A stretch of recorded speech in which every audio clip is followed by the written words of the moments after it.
Hello बच्चों, आपका स्वागत है बेटा एक बार फिर से अपने इस प्यारे चैनल केमिस्ट्री वाला में। तो बेटा हम पढ़ रहे हैं laws of chemical combination. Laws of chemical combination का बेटा ये तीसरा लेक्चर है। पिछले वाले लेक्चर में हमने देखा था लॉ ऑफ डेफिनिट प्रपोर्शन, यानी हमने ये सीखा था कंपाउंड जो है चाहे कहीं से भी बने, चाहे उसका कुछ भी सोर्स हो, चाहे हम वो घर से लाएं किसी जगह लाएं, ठीक है, तो उसके अंदर जो एलिमेंट्स होंगे वो सेम होंगे और वो कंबाइन होंगे आपस में by definite proportion by mass. ठीक है, ठीक है, उसका जो रेशियो होगा कॉम्बिनेशन वो हमेशा सेम होगा बेटा। ठीक है, तो आज के लेक्चर में हम देखते हैं बेटा law of multiple proportion. Heading डालिए बेटा, law of multiple law of multiple proportion. ठीक है, लॉ ऑफ मल्टीपल प्रपोर्शन जो है ये हमें क्या बताता है?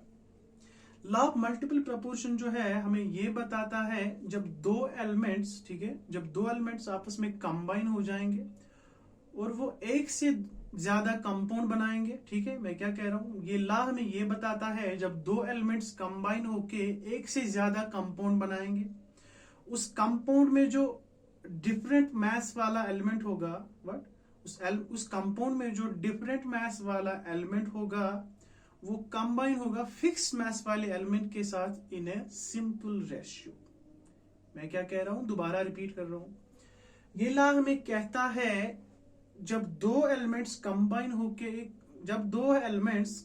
होके एक से ज्यादा कंपाउंड बनाता है, उस कंपाउंड में जो डिफरेंट मास वाला एलिमेंट होगा वो कंबाइन होगा बेटा फिक्स मास वाले एलिमेंट के साथ by a simple ratio.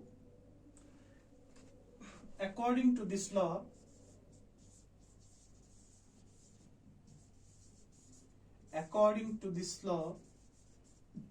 according to this law,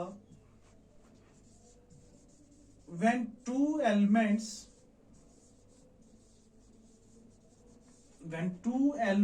combine to form more than one compound,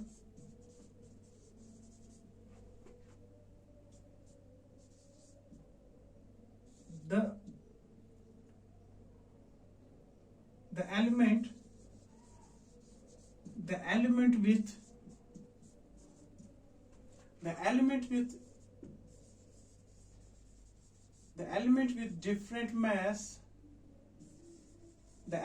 with different mass combines with fixed mass of an element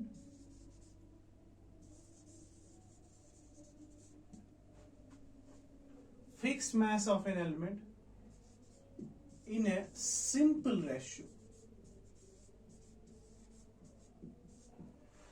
फिर से बताता हूं बेटा, लॉ ऑफ मल्टीपल प्रपोर्शन हमें ये सिखाता है जब दो एलिमेंट जो है कंबाइन होके एक से ज्यादा कंपाउंड बनाता है, उन कंपाउंड्स में जो डिफरेंट मास वाला एलिमेंट होगा वो कंबाइन होगा फिक्स्ड मास वाले एलिमेंट के साथ in a simple ratio. Simple ratio बोले तो मतलब फ्रैक्शंस में नहीं होगा। हम ये नहीं बता सकते उस कंपाउंड में जो एक एलिमेंट है 0.7 जो है उसका मास है, यानी कि उसका मास जो है 0.7 उतने से जो है वो कंबाइन होता है ना।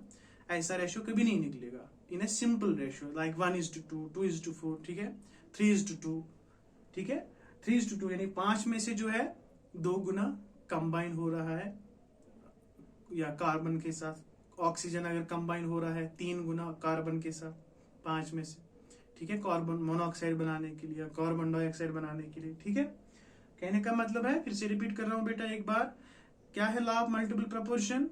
जब दो एलिमेंट्स कंबाइन होके एक से ज्यादा कंपाउंड्स बनाते हैं, उस कंपाउंड में जो डिफरेंट मास वाला एलिमेंट होगा वो कंबाइन होगा फिक्स मास वाले एलिमेंट के साथ in a simple ratio. Example से समझते हैं बेटा।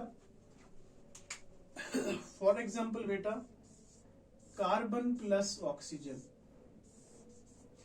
कार्बन प्लस ऑक्सीजन जो है ये तो कार्बन डाइऑक्साइड भी बना सकता है, और क्या बना सकता है, कार्बन मोनोऑक्साइड भी बना सकता है कि नहीं। ठीक है बेटा, अब इसका बेटा एटॉमिक मास निकालो। कार्बन का कितना है बेटा 12, ऑक्सीजन के कितने हो गए 32, O2 ऑक्सीजन का 8, एक का 8 है, दो का कितना हो गया, एक का एटॉमिक नंबर 8, उसके हिसाब से 16, 16 इंटू 2 इज 32। इसका बेटा कितना है 12, इसका कितना होगा बेटा 16, क्योंकि एक ही ऑक्सीजन है इसमें। देखो बेटा इसमें ये एलिमेंट जो है ये फिक्स मास वाला एलिमेंट है, दोनों में फिक्स मास वाला एलिमेंट। इसमें भी कार्बन मोनोऑक्साइड में भी कार्बन का फिक्स्ड मास, इसमें भी जो है कार्बन मोनोऑक्साइड में जो है कार्बन डाइऑक्साइड में भी कार्बन का फिक्स्ड मास, और कार्बन मोनोऑक्साइड में जो है कार्बन का फिक्स्ड मास है, दोनों में फिक्स मास है। वही मैं कह रहा हूं जो डिफरेंट मास वाला एलिमेंट है, डिफरेंट मास वाला एलिमेंट कौन, इसमें ऑक्सीजन और इसमें ऑक्सीजन, दोनों कंपाउंड्स में डिफरेंट मास वाला एलिमेंट कौन है, इसमें ऑक्सीजन और इसमें ऑक्सीजन, दोनों जो है इन दोनों कंपाउंड्स में डिफरेंट मास वाले एलिमेंट है। देखो इसमें इतना मास है 32, इसमें 16, हो गए ना डिफरेंट मास वाले एलिमेंट।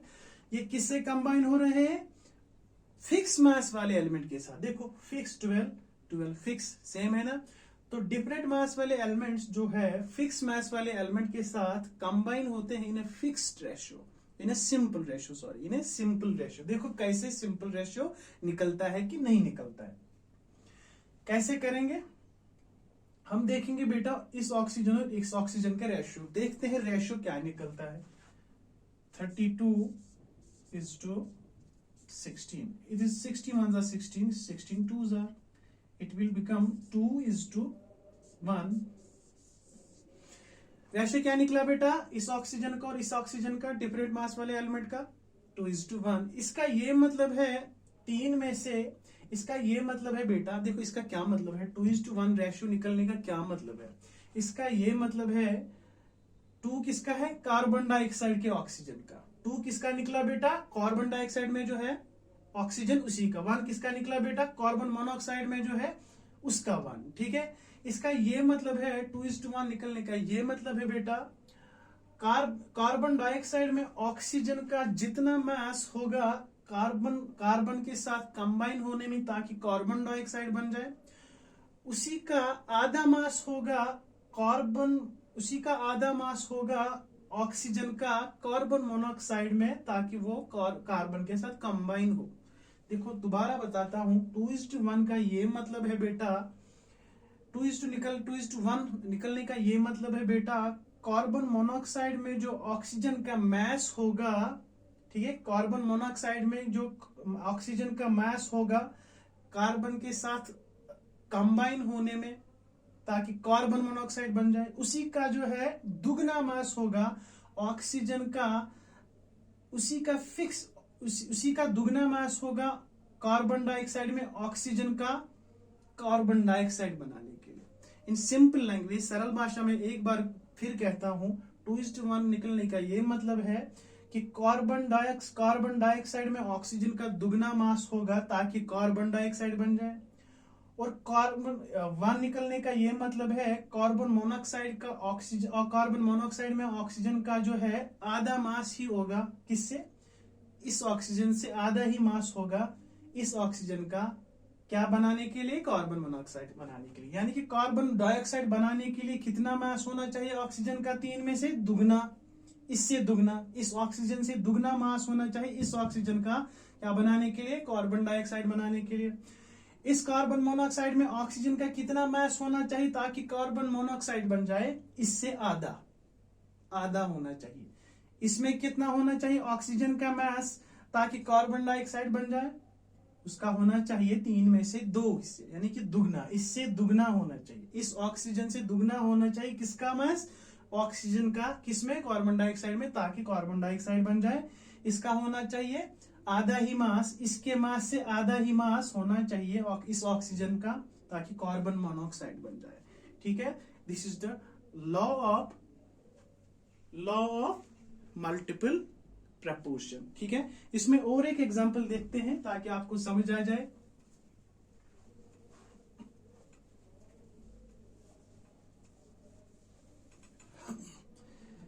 फॉर एग्जाम्पल हाइड्रोजन है बेटा, हाइड्रोजन प्लस ऑक्सीजन क्या बना सकता है? H2O, वाटर बना सकता है कि नहीं? ये भी तो बना सकता है H2O2, हाइड्रोजन पेरोक्साइड भी बना सकता है। अब खुद बता बेटा, दोनों कंपाउंड्स में जो है फिक्स मास वाला एलिमेंट कौन है? आई थिंक वो तो मुझे लगता है फिक्स मास वाला एलिमेंट हाइड्रोजन है, क्योंकि इसमें 2 एटॉम 2 है, ठीक है। इसका कितना मास है बेटा? 2 ग्राम्स। इसका कितना? 2 ग्राम। O2 में और इसमें कितना होगा? It is 16। इसका कितना? 32। O2 का 32, ठीक है। तो डिफरेंट मास वाला एलिमेंट कौन है दोनों कंपाउंड्स में? ऑक्सीजन। इसमें भी डिफरेंट मास वाला element oxygen.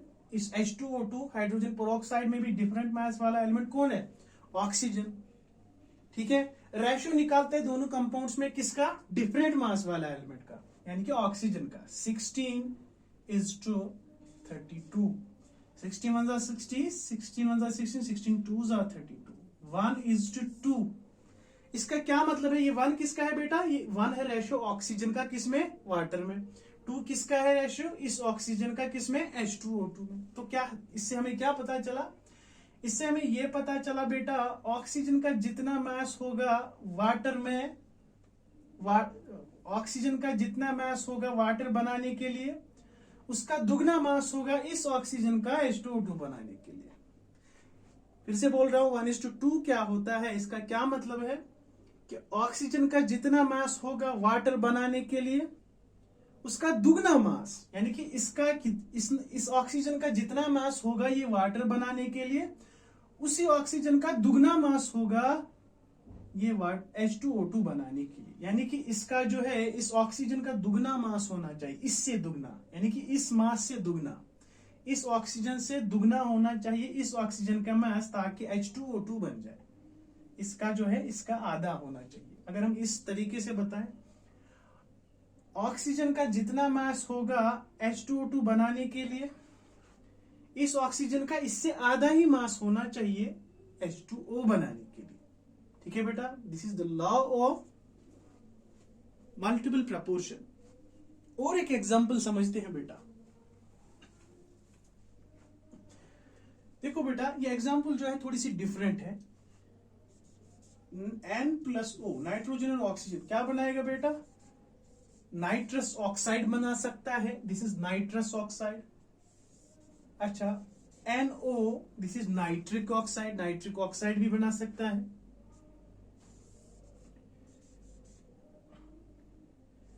N2O3, dinitrogen trioxide भी बना सकता है।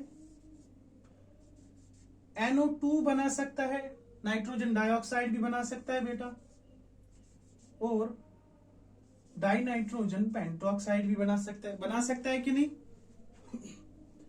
अच्छा, इन पांचों कंपाउंड्स में से बताओ फिक्स मास वाला एलिमेंट कौन है? फिक्स्ड मास वाला एलिमेंट बताओ, जरा निकालो। यहां पे नाइट्रोजन रखते हैं और यहां पे ऑक्सीजन रखते हैं। नाइट्रोजन का एटॉमिक नंबर 7, उस हिसाब से जो है 7 हो गए 14, लेकिन ये 2 है, दैट मीन इसका 28 बन जाएगा N2 का एटॉमिक मास। ऑक्सीजन का 8, दैट मीन 16। N का जो है एटॉमिक मास 7, उस हिसाब से जो है 14 निकलेगा। ऑक्सीजन का बेटा 16, N2 दैट मीन्स 28, और ऑक्सीजन 3। हाँ बेटा, ऑक्सीजन 1 है, 1 का जो है 16, 16 इंटू 3 कितना बन जाएगा बेटा? हाँ बेटा, 16 इंटू 3 कितना बन जाता है? बता बेटा। 28 एंड इट विल बिकम 48, ठीक है ना। 2 नाइट्रोजन और 3 ऑक्सीजन का, इसका कुल मिला के जो है, नहीं, ऑक्सीजन का 48 एटॉमिक मास, O3 का 48 और N2 का 28। इसका बताओ NO2 का। हाँ बेटा, NO2 का बताओ। N का 28 बेटा, इसका O2 का कितना निकलेगा बेटा? 64, है ना, है कि नहीं? 28 एंड 64। N2 का बेटा 28 फिर से, और O5 ऑक्सीजन का 8, फिर से वो बन जाएगा 16, 16 इंटू 5 इज 80। बताओ इन सारे कंपाउंड्स में ऐसे फिक्स मास वाला एलिमेंट कौन है? यहां तो नहीं लग रहा है। नाइट्रोजन में 28, 14, 28, 28, 20 है ना बेटा, है कि नहीं?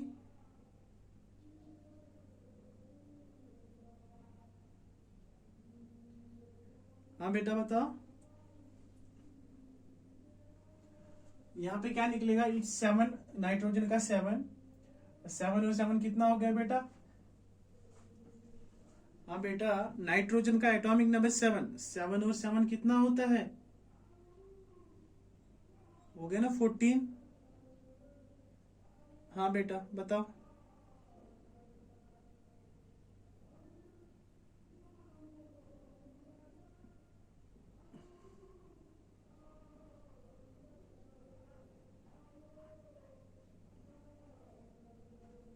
हाँ बेटा बताओ। यहाँ पे नाइट्रोजन का एटॉमिक नंबर 7, 7 और 7 हो गए 14, ऑक्सीजन के 2 कितने हो गए?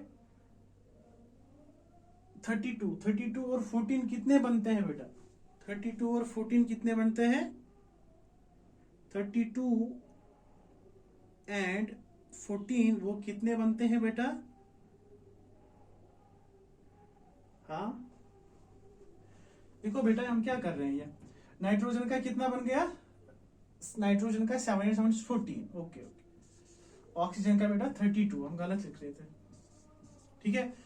निकाला है ना हमने नाइट्रोजन का भी एटॉमिक मास और ऑक्सीजन का भी एटॉमिक मास। बताओ इन चारों कंपाउंड्स में है, पांचों कंपाउंड्स में फिक्स मास वाला एलिमेंट कौन है? कोई नहीं है। देखो, ना तो नाइट्रोजन है ना ऑक्सीजन है ना। डिफरेंट मास वाला एलिमेंट जो है ये दोनों है, फिक्स कोई नहीं है। तो क्या कर सकते हैं, काश यहाँ पे 28, 28, 28, काश यहाँ पे भी 28 आ जाता, यहाँ पे भी 28 आ जाता, या काश यहाँ पे भी 14 आ जाता, यहाँ पे भी 14 और यहाँ पे भी। या फिर आप यहाँ से स्टार्ट कर सकते हैं, काश यहाँ पे 16 आता, 16 आता, 16 आता। ये हम फिक्स्ड मास वाला एलिमेंट मानते हैं और ये डिफरेंट मास वाला एलिमेंट मानते हैं। तो मैं क्या करूंगा, ऑक्सीजन को मैं डिफरेंट मास वाला एलिमेंट मानूंगा, इसको मैं कोशिश करूंगा ये फिक्स मास वाले एलिमेंट्स बन जाए। तो क्या करूंगा, यहाँ पे 28 बनाने की कोशिश करूंगा और यहाँ पे 28 बनाने की कोशिश करूंगा। क्या करूंगा, इसका मैं दुगना लूंगा, इसका जब ये दुगना लूंगा तो ये 28 बन जाएगा कि नहीं? इसका भी अगर दुगना लूं बेटा तो ये 28 बन जाएगा कि नहीं? जब मैंने दुगना लिया बेटा ये भी और ये भी, इसका मतलब ये तो 32 बन जाएगा ना, इसका भी दुगना हो जाएगा। ये कितना बन जाएगा, ये 32 से लेके जो है 64 बन जाएगा, है कि नहीं? अब देखो बन गया ना एक फिक्स मास वाला एलिमेंट, नाइट्रोजन तो फिक्स मास वाला एलिमेंट बन गया, है कि नहीं? ये ऑक्सीजन जो है डिफरेंट मास वाला एलिमेंट बन गया। अब रेशियो निकालो बेटा पांचों कंपाउंड्स में किसका? फिक्स मास वाला एलिमेंट का, और देखो किस तरह से जो है किस रेशियो में कंबाइन होता है वो किसके साथ? फिक्स मास वाले एलिमेंट के साथ। क्या करना है, हर किसी कंपाउंड में देखना है ये जो डिफरेंट मास वाला एलिमेंट है यानी कि ऑक्सीजन, वो किस तरह कंबाइन होता है, किस रेशियो में कंबाइन होता है फिक्स मास वाले एलिमेंट के साथ यानी कि नाइट्रोजन के साथ। आइए देखते हैं। इसमें देखो बेटा, इसमें देखो ऑक्सीजन का 16 is to 32 is to 48 is to 64 is to 80, ठीक है ना? समझ में आ रहा है? समझ में आता है बेटा मैं क्या कह रहा हूं? रेशियो जो है